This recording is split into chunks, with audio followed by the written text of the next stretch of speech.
morning, everybody. I'm Dr. KUSHAGRA JAIN. I'm Director and Vitreoretinal Surgeon, and I take care of yoga and ROP services at Sajan Netralaya, Indore.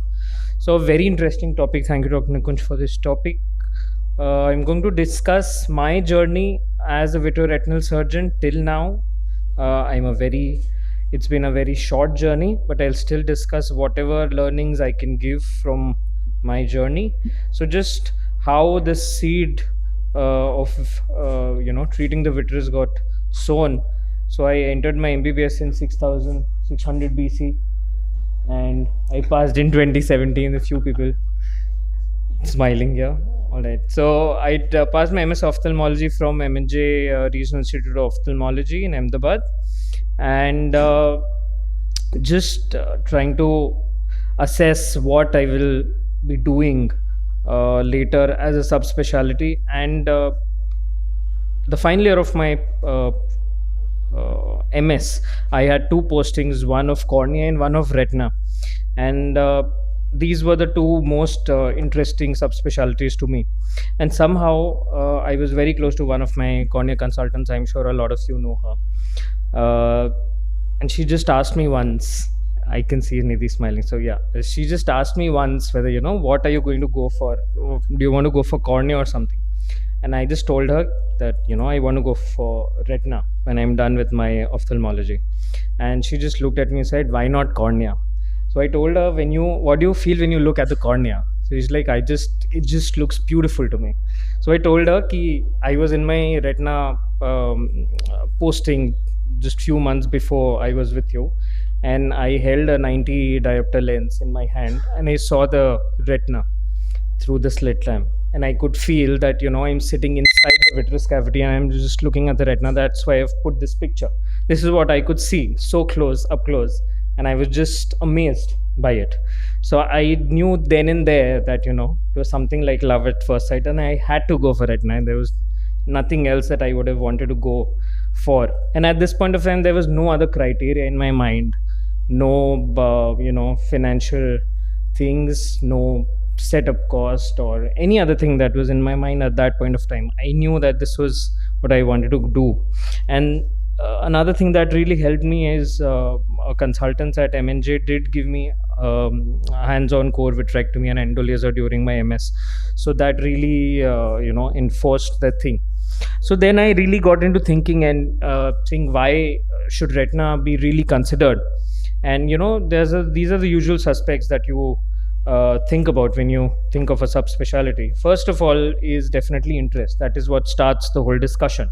Then you think about how the learning curve is going to be, because the learning curve in different subspecialties in ophthalmology is completely different. And so many of subspecialties have now propped up, and the learning curve is totally different. The fellowship durations are different. The manner of practice in all of them are extremely different from each other. Working hours and emergencies are more or less the same in all of them. So I don't think that will matter too much.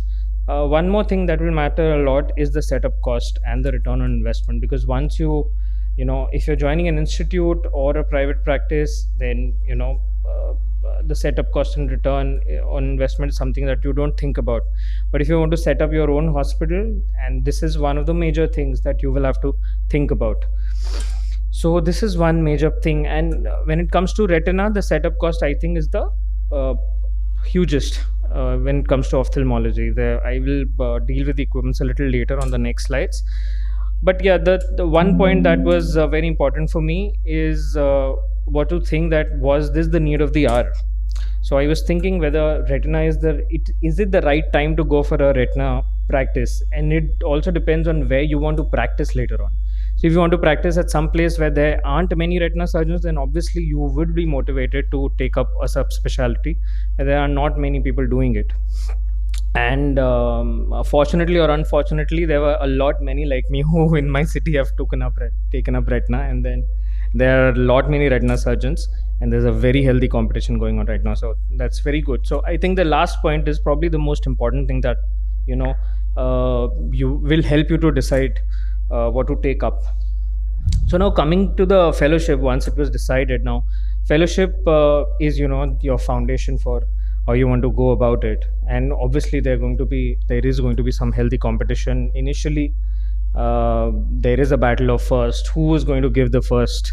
I don't know who's going to do the first laser, who's going to do the first ports, and all sorts of things, all sorts of steps.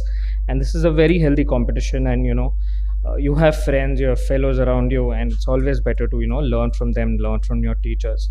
Unfortunately, there is also an unhealthy side to it, and there is, specifically in my fellowship, I remember there was a lot of issues going on with who's going to be posted with what surgeon, how many surgeries are you going to get, and things like that. So survival of the fittest. So then you have an option where you're going to want to go and join an institute and practice as an institutional practice, where you want to join a private hospital or you want to start your own practice. So that is something that is, I feel, a very personal decision. So I will not go into the details of who wants to do what, because that is actually a very personal decision, and a lot of family issues and family things will also decide that for you. So coming up to the equipment, because I personally have set up my own hospital, so this was a very time taking process for me and a very important process for me. I did a lot of research on this. So journey of a young retina surgeon, I would definitely, I think this is a very important point to consider, what equipment to buy, because there are so many equipment in retinal practice that you really need to know what you need and what you, so there are so many equipments that you want to buy, but of course you can't buy anything. There are so many brands that you want to go for, but obviously budget becomes an issue when you have to buy so many equipments. So there, a lot of research needs to be done on this. So this is just a list of what all basic things that you need for starting retina practice. OCT is primarily, or the one thing that we need the most, and there are a lot of equipments, there are a lot of cheap and expensive equipments. The two major things that you need to think about is whether you want to go for a spectral domain OCT or an SD OCT or a swept source OCT. So that is one thing that you will definitely need. KUSHAGRA, it's 7 minutes. So can you sum up quickly? So a angiography machine, a fundus camera, a laser, a vitrectomy machine, the microscope and biome, obviously, the B scan, wide fundus. There's some things that you can probably avoid in the first go. Octa is something that you will want to avoid. A wide field fundus imaging is definitely can be avoided.